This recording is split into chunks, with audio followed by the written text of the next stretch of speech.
Hello बच्चों, आइए आज हम लोग पढ़ते हैं रिएक्शन ऑफ HNO3। बहुत ही इम्पॉर्टेंट टॉपिक है, बहुत ही कंफ्यूजिंग होता है और बहुत ही इम्पॉर्टेंट है।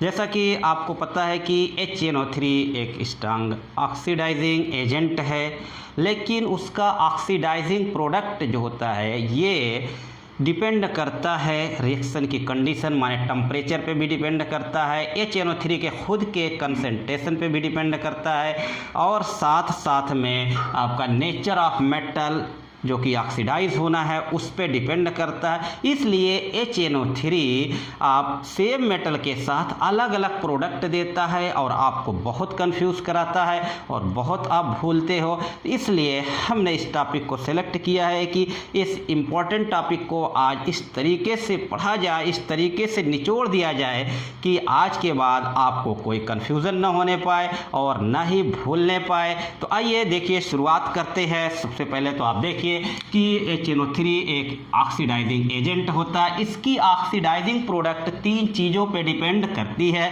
एक तो कंसंट्रेशन ऑफ एसिड आपका जो HNO3 है वो डाइल्यूट है कि कंसंट्रेटेड है कि वेरी डाइल्यूट है, इन बातों पे भी प्रोडक्ट डिपेंड करेगा। उसके अलावा टेम्परेचर पे भी डिपेंड करेगा और उसके अलावा नेचर ऑफ मेटल पे डिपेंड करेगा कि मेटल क्या ले रहे हैं आप।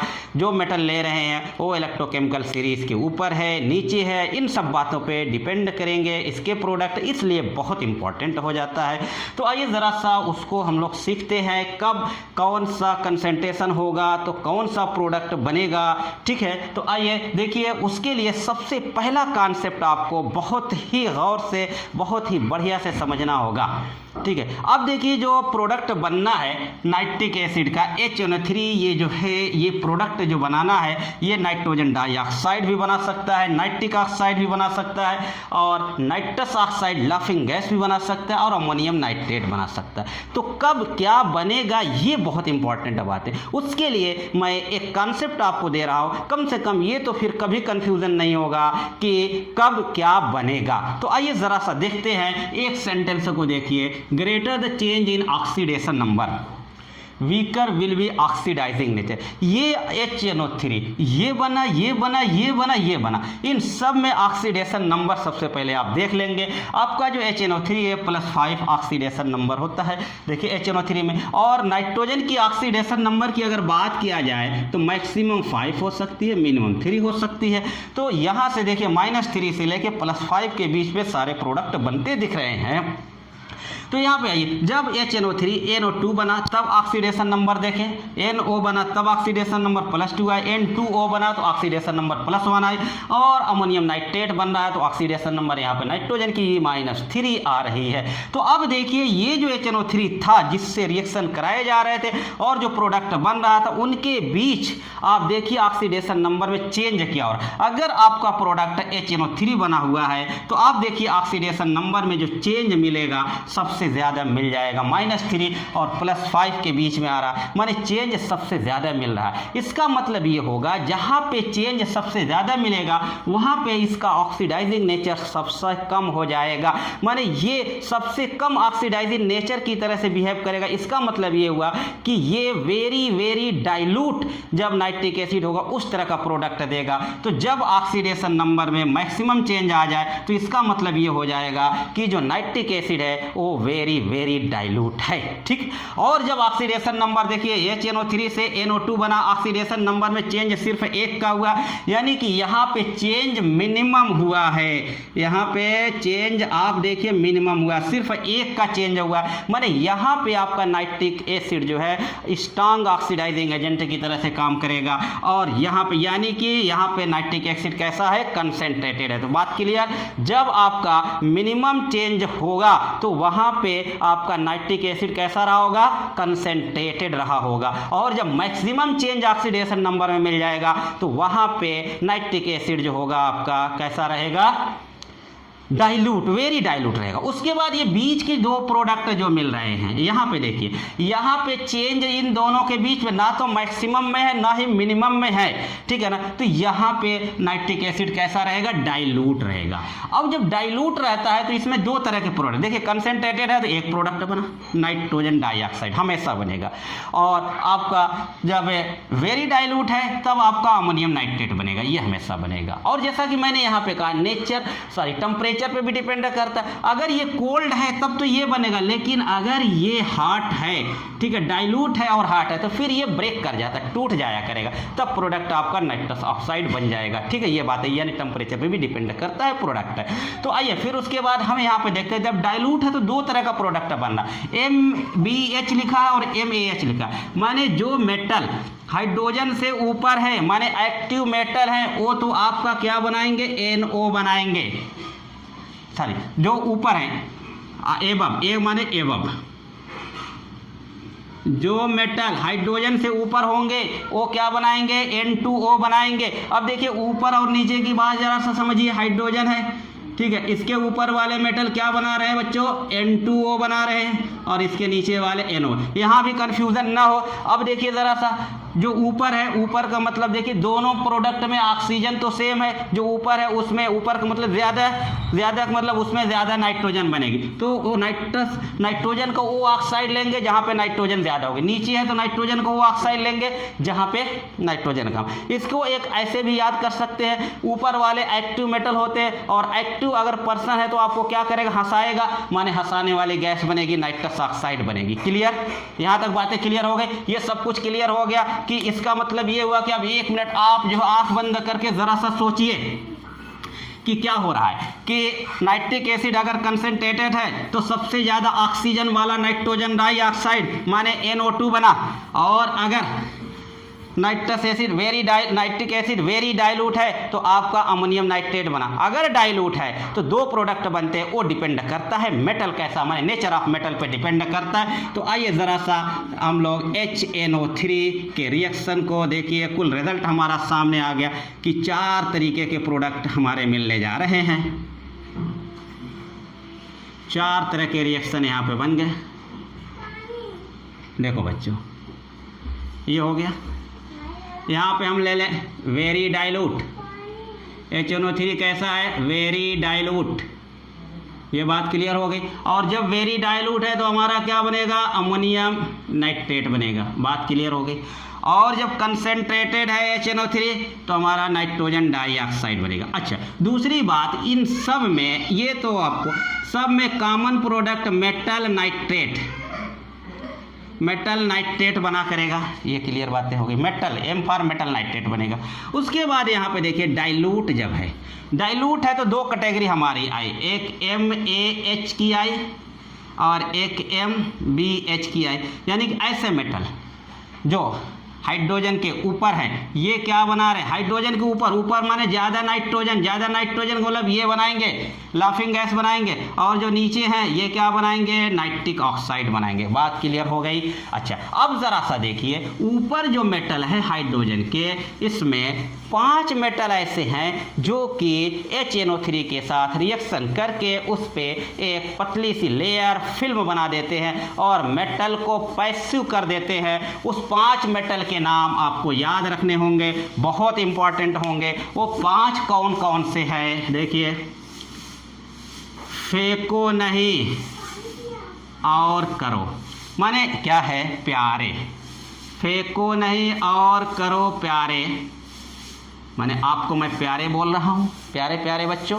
फेंको नहीं माने बहुत फेंकिए नहीं, मैंने ये पढ़ लिया वो पढ़ लिया वो पढ़ लिया, ठीक है।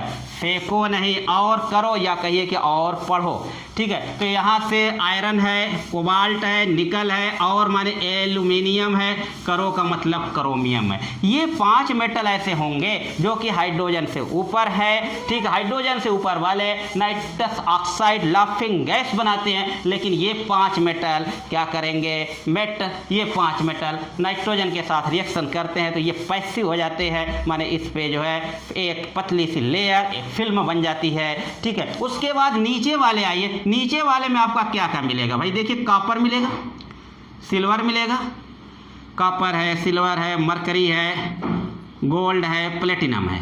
तो इनमें जो गोल्ड और प्लेटिनम है ये रिएक्ट नहीं करते, ये वेरी इंपॉर्टेंट है। ये गोल्ड और प्लेटिनम नाइट्रिक एसिड के साथ रिएक्शन नहीं करते, बाकी ये इतने रिएक्शन करेंगे और रिएक्शन करके आपको क्या बनाएंगे, नाइट्रिक ऑक्साइड बनाएंगे, साथ में मेटल नाइट्रेट और सब में वाटर। ये तो कॉमन प्रोडक्ट सब में रहेगा। ये अलग अलग कंडीशन में अलग अलग कंसंट्रेशन पे अलग अलग जो प्रोडक्ट दे रहा है उसको हम लोगों ने देखा। जैसे एक एग्जाम्पल हम लोग लेके देखते हैं, जिंक प्लस HNO3 रिएक्शन किया।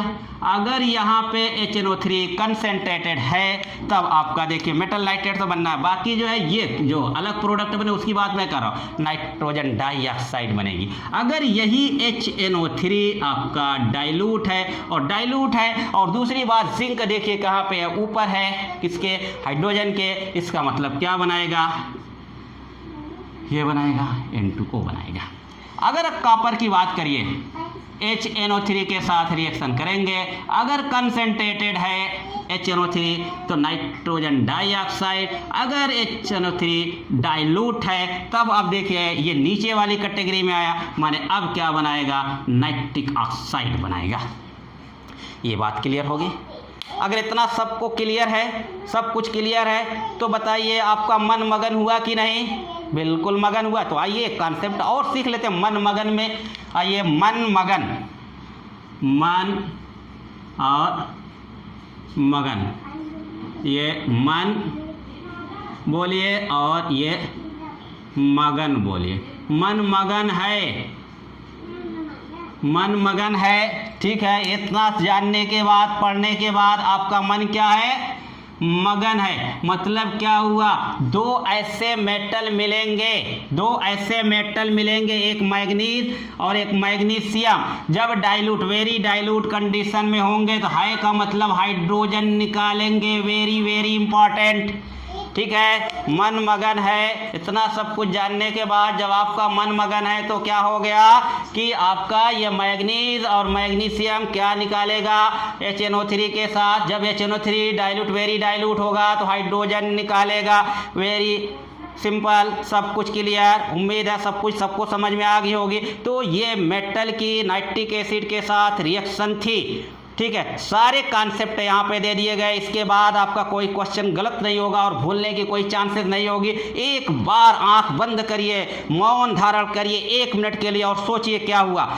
HNO3 मेटल के साथ रिएक्शन कर रहा है। जब HNO3 कंसनट्रेटेड है तो Na2 माने कंसनट्रेटेड माने हाई कंडीशन में है, यहाँ पे सबसे NO2 बना। उसके बाद आपका क्या है, डाइल्यूट है तो 2 प्रोडक्ट बन रहे हैं, एक NO बन रहा है, एक N2O बन रहा है। N2O कब बनेगा, जब एक्टिव मेटल होंगे, जब हाइड्रोजन के ऊपर होंगे, जब नीचे वाले आएंगे तो NO बनाएंगे, और वेरी डाइल्यूट होगा तो अमोनियम नाइट्रेट बनाएंगे। और मन मगन तब होगा जब हाइड्रोजन निकलेगी, यानी मैग्नीज और मैग्नीशियम जब वेरी डाइल्यूट HNO3 के साथ रिएक्शन करेंगे तो हाइड्रोजन निकालेंगे। तो ये मेटल के साथ रिएक्शन है। आइए ज़रा HNO3 को नॉन मेटल के साथ रिएक्शन करा दें और इस तरीके से HNO3 के सारे रिएक्शन को ख़त्म कर दें हम लोग 15 मिनट के अंदर अंदर। उसके बाद आपको बार बार पढ़ने और बार बार भूलने की ज़रूरत नहीं पड़ेगी। आइए, रिएक्शन ऑफ HNO3 विद किसके साथ, नॉन मेटल के साथ।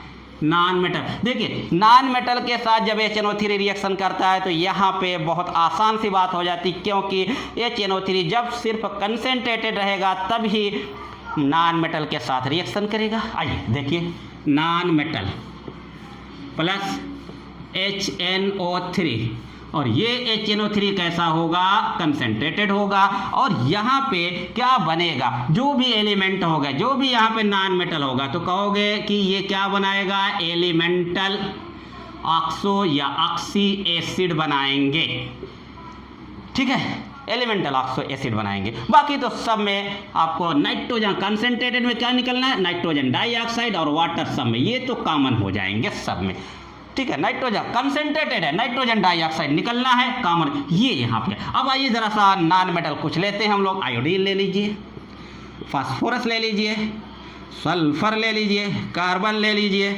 और कुछ लीजिए, बोरान ले लीजिए, ऐसे कुछ भी नॉन मेटल ले लीजिए। सब की किसके साथ, HNO3 और ये कैसा है, कंसेंट्रेटेड है, के साथ रिएक्शन कराइए। देखिए ये वाला है, ये वाला है, ठीक है, ये वाला हो गया, ये वाला हो गया, ये वाला, सबको देखिए सब में ये बाई प्रोडक्ट जो मेन कॉमन प्रोडक्ट है उसको नहीं लिखे। आयोडीन, आयोडीन का देखिए ऑक्सी एसिड HiO3 बनेगा, ठीक है। फास्फोरस का ऑक्सी एसिड H3PO4 बनेगा।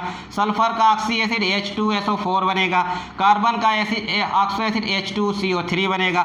बोरान का H3BO3 बोरिक एसिड, ठीक है। अब ये कार्बोनिक एसिड क्या होता है, डिकम्पोज होकर कार्बन डाइऑक्साइड, ठीक है, में टूट जाया करेगा, कार्बन डाइऑक्साइड और वाटर में ये टूट जाया करेगा, ठीक है। तो ये मिल जाएगा। तो यहाँ पे ज़रा सा देखिए आयोडिक एसिड, ठीक है, phosphoric acid, sulphuric acid, boric, क्यों ये बात इसलिए मैं बोल रहा हूँ कि HiO4 भी हो सकता है, H3PO3 भी हो सकता था, लेकिन अब क्या आपको याद रखना, कंसेंट्रेटेड HNO3 है और आपका नॉन मेटल है, तो जो ऑक्सी एसिड बन रहे हैं वो सब की सब जो ऑक्सी एसिड बन रहे हैं इक वाले बन रहे हैं, वो भी कन्फ्यूज़न खत्म कि HiO4 बनेगा कि Hi2 बनेगा, Hi3 बनेगा, H3PO4 बनेगा कि H3PO3 बनेगा, सारे कन्फ्यूज़न खत्म। इक एसिड वाला आपको ऑक्सी एसिड बना के रख देना होगा, ठीक है बच्चों। उम्मीद है कि सारी बातें बहुत बढ़िया से समझ गए होंगे। इसके बाद आपको कोई कंफ्यूजन नहीं रह जाएगा, आपको बार बार इन रिएक्शन को रटना नहीं पड़ेगा, एक बार बढ़िया से पढ़िएगा, उसके बाद 1 मिनट आंख बंद करके सोचिए क्या हुआ है, हमेशा के लिए आपको याद हो जाएगा। बहुत इंपॉर्टेंट टॉपिक है, नीट के लिए बहुत इंपॉर्टेंट टॉपिक है, ठीक है बच्चों। तो ऐसे ही कॉन्सेप्ट, ऐसी ही ट्रिक के लिए हमारे साथ बने रहिए, ऐसी ही बढ़िया से बढ़िया ट्रिक हम लेके आएंगे। नीट तक आपको एक से एक ट्रिक दी जाएंगी ताकि आपको केमिस्ट्री का पेपर आसान सा लगे, ठीक है बच्चों। Thank you so much.